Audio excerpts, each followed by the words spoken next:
Salut,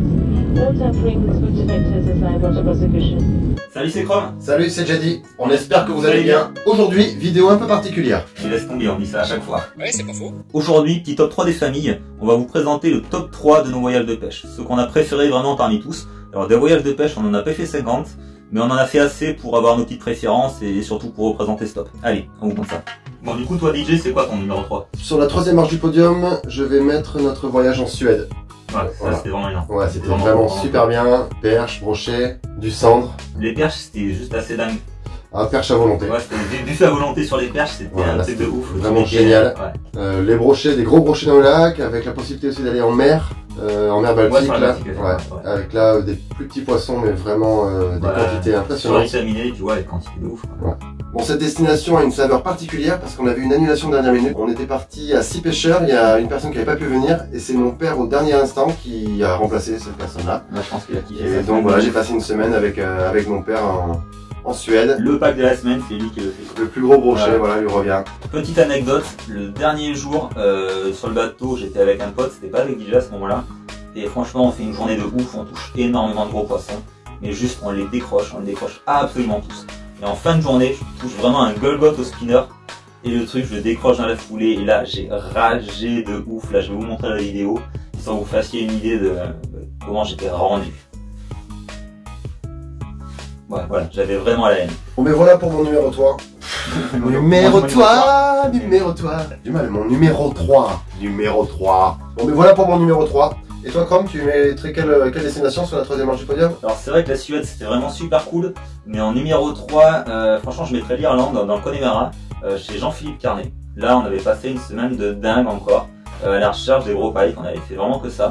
Pas forcément beaucoup de touches, mais systématiquement quasiment, c'est des poissons de 90, 95, voire c'était métré. J'avoue que l'ambiance irlandaise quand même c'était vraiment cool. Ouais.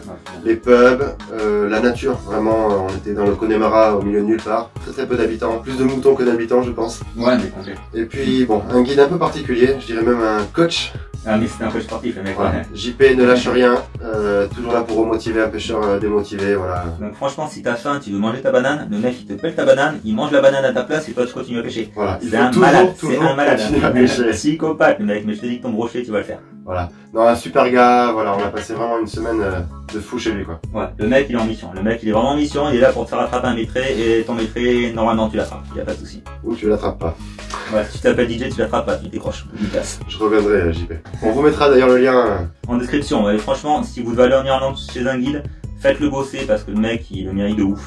Faites-le un peu à l'avance parce qu'il est très demandé, mais vraiment vous allez pas regretter. C'est assez marrant que tu aies mis l'Irlande en top 3, parce que moi je l'ai mis sur la deuxième marche du podium. Donc j'avais vraiment kiffé ce voyage et du coup on va vous montrer quelques images. Allez c'est parti.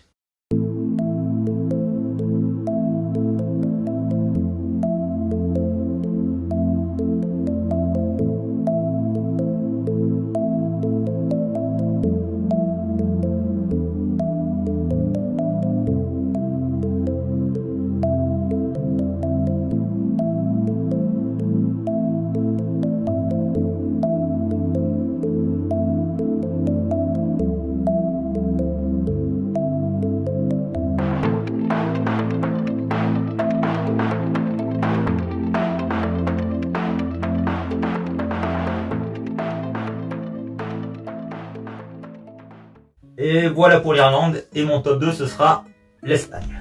Espagne, truc de ouf en Extremadure, c'était vraiment notre meilleur séjour espagnol, on a fait masse de basses. Pareil, moyenne de dingue, on faisait des quotas de poissons de 45, voire plusieurs quotas de poissons de 45 cups dans la journée, c'était vraiment énorme. Ouais, j'avoue que c'était vraiment fou quoi. Les oliviers à perte de vue, une faune assez impressionnante là dans cette...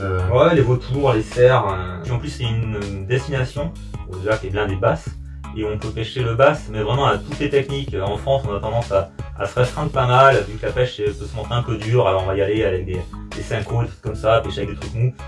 Là-bas en Espagne, dès que le vent se lève un peu, et vous pouvez passer du top water, du jerk, et vous faites du poisson, il n'y a pas de souci. À toute la technique, c'est vrai que ça, alors ça va dépendre des conditions oui, évidemment, bien sûr, mais la pêche peut être dure aussi, la pêche peut être dure. La pêche peut être difficile, mais par contre, il y a vraiment une multitude de possibilités de les attraper quoi. Vraiment, mais même à s'en casser le cerveau, parce que le matin, en fait, quand vous commencez votre journée, mais vous savez pas quoi monter, franchement, vous avez envie d'avoir 20 cannes, parce que vous savez pas quoi vous allez pêcher. Alors c'est marrant hein, que encore une fois que tu aies mis ça en top 2.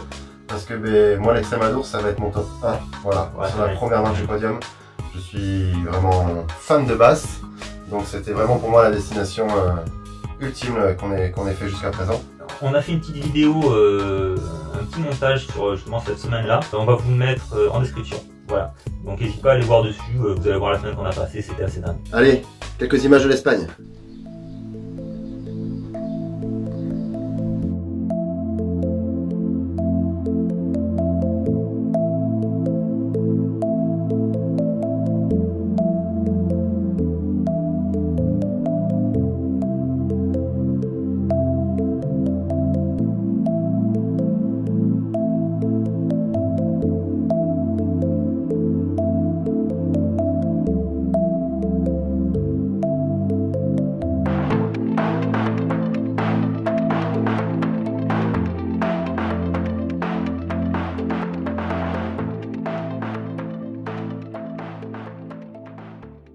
Plutôt cool, non? Bon, et vous l'attendez tous, le top 1 de Chrome. C'était les Seychelles, voilà ma seule expérience exo. Les Seychelles, mais c'est un truc de ouf, un truc de malade, c'est dingue, complètement dingue. Alors c'est un voyage familial, j'ai pas fait que de la pêche, mais le peu de pêche que j'ai faite, c'était fou. C'est un océan qui est rempli de vie, on a plus trop cette habitude ici. Avoir autant de touches à la pêche, franchement ça faisait tellement longtemps que ça m'était pas arrivé quoi. Faut presque avoir un peu d'entraînement avant de partir. Ah ouais mais tellement, et encore j'étais en light tackle, hein, je pêchais pas gros donc... Ça peut être physique, même les petits poissons, ça tire de folie quoi. Ouais, de toute façon dès que je suis tombé sur des trucs un peu gros, des 40, 6, 7 kilos ou plus, je me faisais exploser systématiquement, voilà, je me faisais vider le moulinet. C'est le genre de destination, quand on part, on n'a pas envie de revenir en fait après. Non, franchement c'était hyper dur, après 15 jours là-bas, je suis revenu, je sais pas, c'était fin novembre. Laisse tomber, voilà, je savais que j'allais devoir aller faire des capots. Allez, trêve de blabla. Des images. C'est parti.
Bon mais voilà, c'est fini pour notre top 3, j'espère que ça vous a plu. Si c'est le cas, on va vous préparer un autre format je pense, Chrome.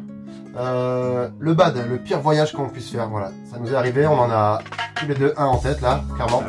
Donc on vous prépare ça et on vous diffuse ça très prochainement. On espère que ça vous a plu, si c'est le cas, n'hésitez pas à lâcher un petit commentaire, voire à vous abonner, franchement ça fait toujours plaisir. Et on vous dit à très bientôt. Ciao ciao.